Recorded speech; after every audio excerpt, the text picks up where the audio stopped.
Tēnā koutou katoa, ko Arapera card tōku ingoa, ko au te pauhere kaupapa Māori o Te Rito Maioha Early Childhood New Zealand. Kia ora, my name's Arapera card and I am the pauhere kaupapa Māori for Te Rito Maioha Early Childhood New Zealand. I'm going to be talking about a Māori framework, a kaupapa Māori framework, discussing the wairua o te tamaiti. The framework or the model is called Te Tuakiri o te Tangata. So that literally translated means beyond the skin of man. So what is beyond the skin of man? We could say that there is blood. If you look beyond the skin of man, there's blood beyond there. There's bones, there's sinews, there's muscle. So don't worry, I'm not going to ask you what your blood type is, but I will give you a quick Te Reo Māori lesson before we carry on looking at the model. Firstly, with Te Reo Māori, a lateral view must be taken when translating some of our kupu, some of our words. Doing this will give us a deeper explanation of a title or even of certain words. So in this case, we're looking at Te Tuakiri o te Tangata. Te tā. Tuakiri. Tuakiri, I'll break that word up into two. Tua means beyond. So the Ministry of Education says that it's beyond what the physical eye can see. Therefore, it's indicating a spiritual existence.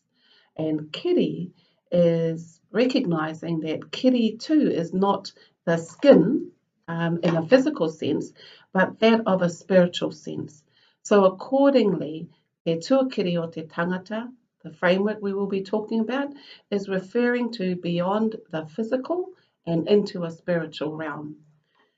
The late Dame Katerina Mataira, she talked about this framework, Te Tuakiri o te Tangata, in relation to our tamariki and how we, as educators in early childhood, need to ensure that that child's wairua is nurtured and kept intact.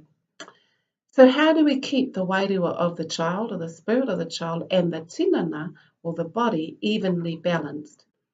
Social media today is covered with suggestions on how to keep your body healthy, how to keep your body strong, and with the right dietary plans or healthy living and eating, regular exercise, rest and relaxation, that's how we can keep our body physically fit, physically well. But there's not so much to suggest how one needs to take care of their wairua. So what I'm going to do is I'm going to just go through this model, Te Tuakiri o te Tangata, and discuss ways that from a Māori, kaupapa Māori perspective, we look at what the wairua means, Te Tuakiri o te Tangata. So again, the late Dame Katerina Mataira, she also expressed in three very important words what the absolute beauty of wairua is. So I want to share these words with you. Firstly, she used the word wai tau. Wai tau. So that means innocent. It means not knowing right from wrong. It's when a child is born into this world, it comes in innocence, not knowing right from wrong. That's wai tau. And I want you to visualize and imagine and look at our babies as I describe these words. Second word, mahea. Mahea. So this is no negative influences, that the child has not been subjected to negative influences and therefore said to be pure in thought and only learns negativity through experience. So we have these babies, we have these tamariki that have no negative influences. Thirdly, she talks about ihi rangaranga. This is a strong desire to learn. So from the pureness of the child, its desires is to learn, and it becomes strong, and an aura of anticipated learning is noticeable. So these are what I want you to think of when we look at what Te Tuakiri o te Tangata is about.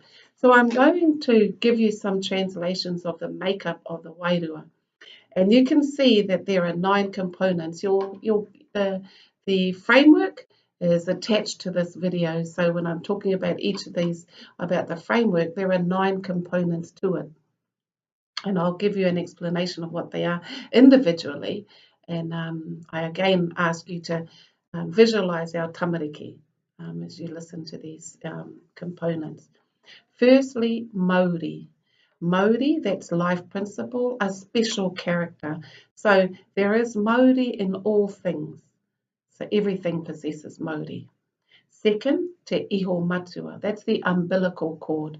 So according to Te Tikanga Māori, we have a connection from a physical aspect and the spiritual. So the umbilical cord is what is that connection to our spiritual well-being and to our physical well-being. So that's the physical representation of the link that we have to a spiritual world and the link that we have to this physical world. So there's your iho matua. Tapu. Tapu, you might have heard this word many a times. It's sacred, it's forbidden, it's confidential. So the qualities of tapu are all creations along with that which comes from the child's tupuna, from the child's ancestors. So when a child participates entirely in a haka maybe, you've got the ihi that comes with tapu and of that, and you feel that in that performance. So it's evident as they strongly feel of the influence of their tupuna. Mana, that's integrity, prestige, charisma, and everyone has mana. Wehi, it's that fear, or it's an awe-inspired fear. So from ihi and tapu naturally comes the glimmer of mana and wehi. Next is ngako. Ngako is the heart. It's the sentiment. So it's the window to the soul. So when a child is happy or sad, displaying these emotions openly, it is evident that the ngako is in a happy or sad state. Te whatu manawa. These are the emotions or feelings. And so the whatu manawa gives the sense of wanting to achieve, the sense of wanting to accomplish, or even the sense of wanting to stand out.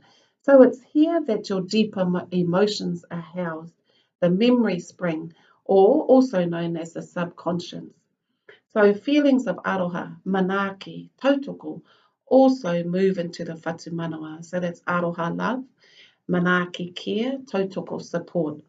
So and when we think about all of these emotions that are embedded within the whatu manawa, we also have a caution here, because whilst we understand that these emotions, these beautiful emotions, are embedded within the whatu manawa, the caution we give to our teachers is that there are also the not so good feelings that are embedded in the whatu manawa, the experiences that we don't want our children in our centres to be to have to come across, or even to have embedded in their whatu manawa.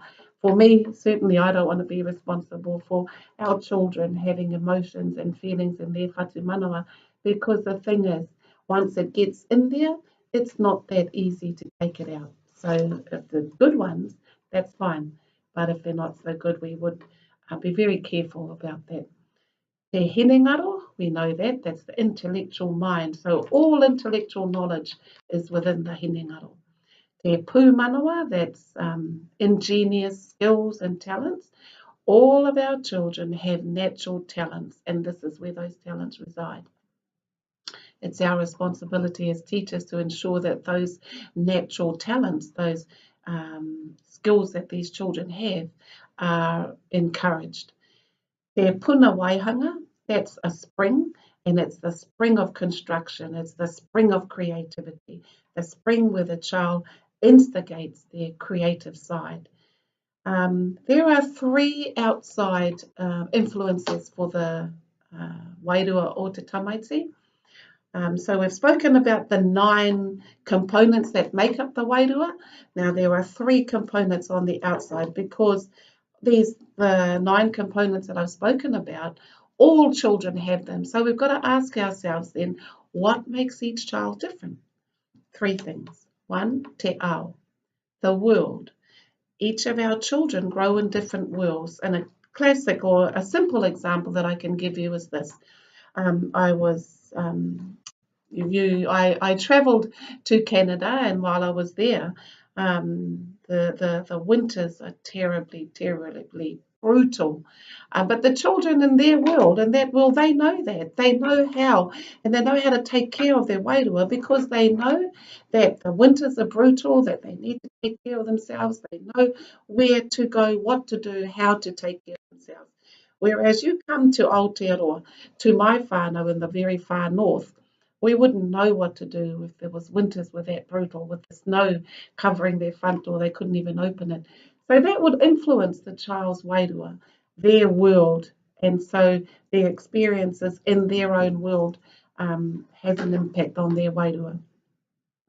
Second thing that impacts the wairua of the child is the hunga tangata, or the people in their world.